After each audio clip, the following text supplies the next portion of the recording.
Hello there and welcome back to another video. My name is Erin Eno and today's video is more of a demonstration than a tutorial. It was time for me to upgrade to a larger palette, and I thought it would be a good opportunity to show you how I fill my palette and some of the tips and tricks that I use to make it an easier process. So if you are new to watercolor and are thinking of using tube paints, this will be helpful to you. Or if you're already into watercolor and using pans and considering switching over to tubes, you will find this interesting as well. So let's just jump in and get started.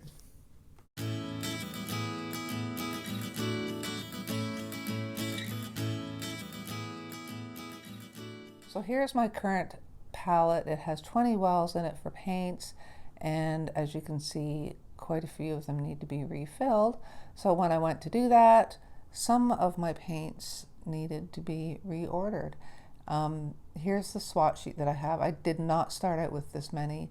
When I first started painting, I just added a few that I needed along the way. So as you can see, I have some brand new tubes there. So this is where I ran into a bit of a problem. Once I went on to order my new paints and I saw all the pretty colors, I couldn't help myself and I ordered more and more and more. So clearly it's time to bring the big guns out, and I will be switching to my bigger palette now finally. This one has 28 wells for paint, which is just enough. I'm sure once I add some of these newer colors in, there may be a few that I won't order again, but I got what I thought I wanted. So now I'm going to go on to prep my palette. Okay, so first of all, what I did was I took all my existing colors and put them in my new palette in the order that they were in my old palette. Don't ask me why I put them the way I did. I just thought that was the best way. Black, blue, green, purple for some reason, and then over to yellow with the browns plunked in there. It may or may not make sense to others, but it's what I'm used to now, and that's what I'm going to follow. So that's that. So now I'm going to go and take all my new colors, yes, 9 of them, and put them in my new palette in the order that I want them to go between my existing colors.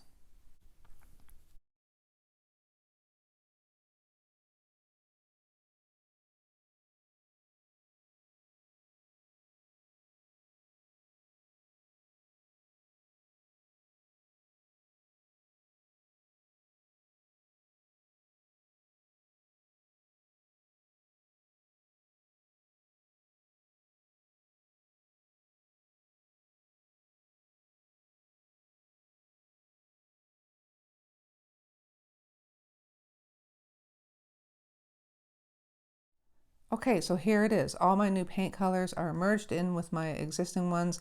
Like I said, there's no hard and fast rule here. This is just how I think I will handle my palette the best with what I'm used to from my first palette. So what I'm going to do is I'm going to take a picture of this so I have it, and that way I have all my information to write down on my swatch card when I make that. So I've already washed and dried my palette. I just used dish soap to do that, and then I like to follow up with just wiping everything down with some rubbing alcohol, just to make sure that you get off any oily residue that may be left from the manufacturing process. And once this is done, I'm going to make sure it's thoroughly dry, and then I can get to the fun part of putting all the pretty colors into my palette. Now when it comes to actually loading my palette or refilling some paints, I like to have a few things on hand.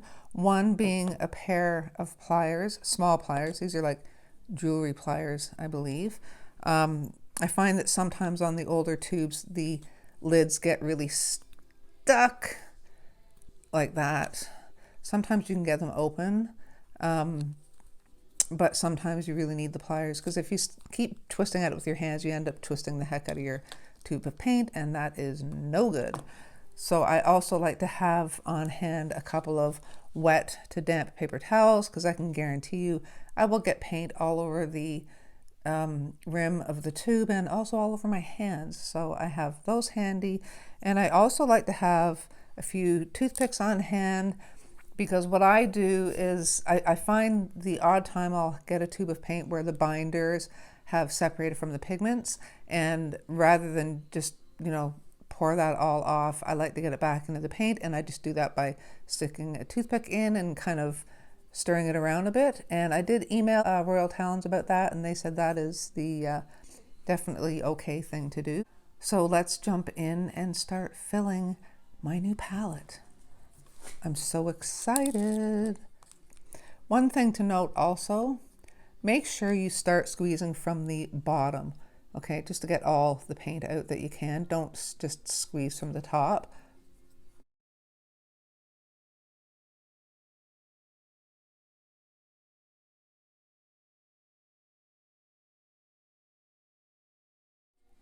Another thing to note, if you do get paint on the side of your tube like that, I like to wipe that off too. That just stops the lid from sticking.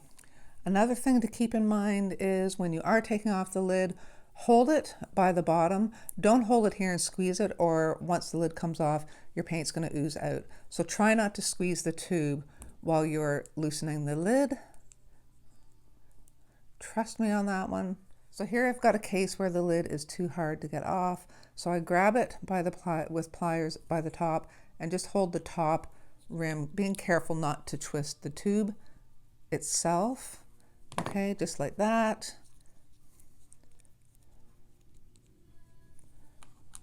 Perfect. So I've got a tube here where you can see that the binders have separated. So I'm just going to stick that toothpick in, just stir it around just a little bit. You don't want to like make it ooze all over, but just stir it in, back in as best as you can. Okay, then you can put it in your well.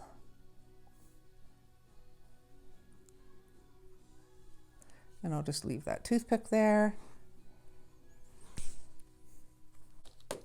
And I'll just make sure I stir it around just a little bit more while it's in the well.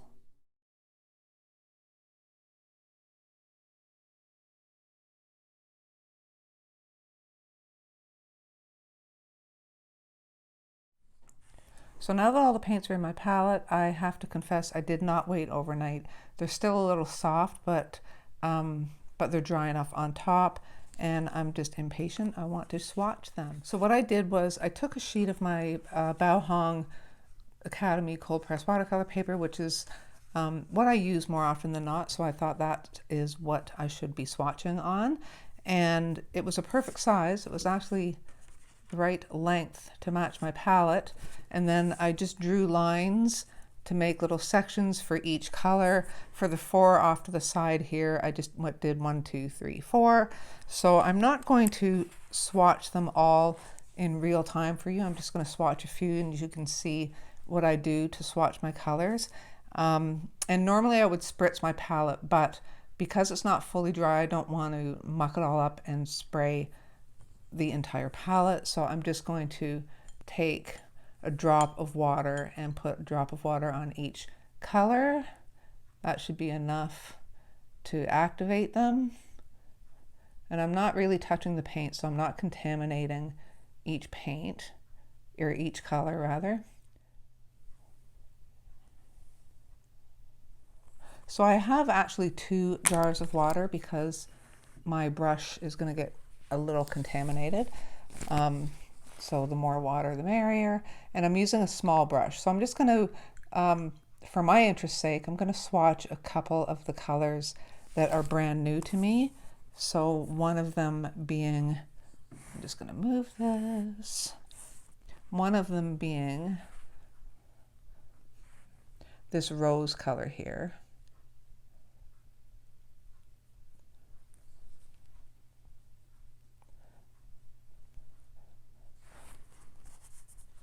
And I'm just going to do it like as solid as I can at the top. Okay, and then I'm going to rinse off my brush.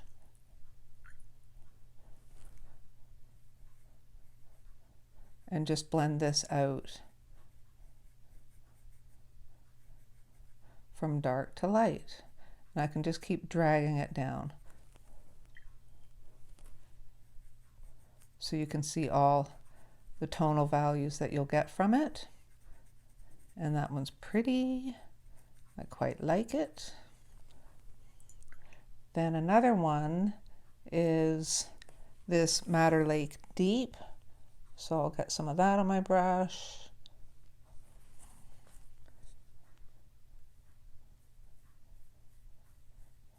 That's nice. I wanted a nice intense red, so that's good.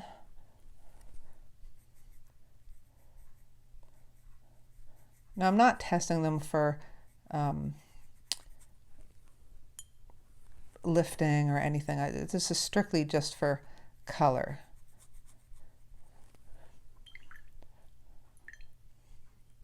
Then another one was this Oxide Red.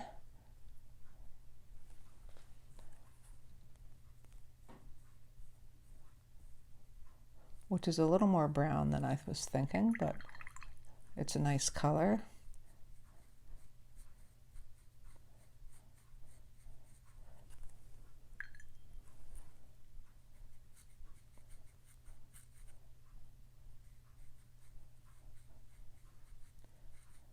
And I'll just continue this on, and I will speed it up for you, and we'll take a look at them all when we're done.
So there is my new palette all swatched out, and at first I thought it might be too many colors, but looking at it, I don't think I could pull out a color that I would really want to part with. Do I need all these colors? Absolutely not. I'm spoiling myself with this. It does save me some time mixing, but they're just so darn pretty that I love them all. And I just want to point out the difference in the two blacks. See, the Oxide Black is the granulating one. You can see that. And I had never had a non-granulating black, so I'm really happy to have that too. So anyway, I hope this demonstration was helpful for you. If you're new to watercolor and can't decide between pans or tube paints, maybe this has helped you out. Or if you've just been using pans and you were thinking of transitioning over to tube paints, this gives you a little insight as to what you can do with them. You can also use them straight out of the tube, but this is just another option to pans. It just lets you customize your palette a little easier than if you're buying a pre-made palette. So that's it for today, guys. I want to thank you again so much for joining me and for supporting my channel. And the next one you will see will be a video tutorial, I promise, but I hope that you found this helpful. So take care, and I will see you soon.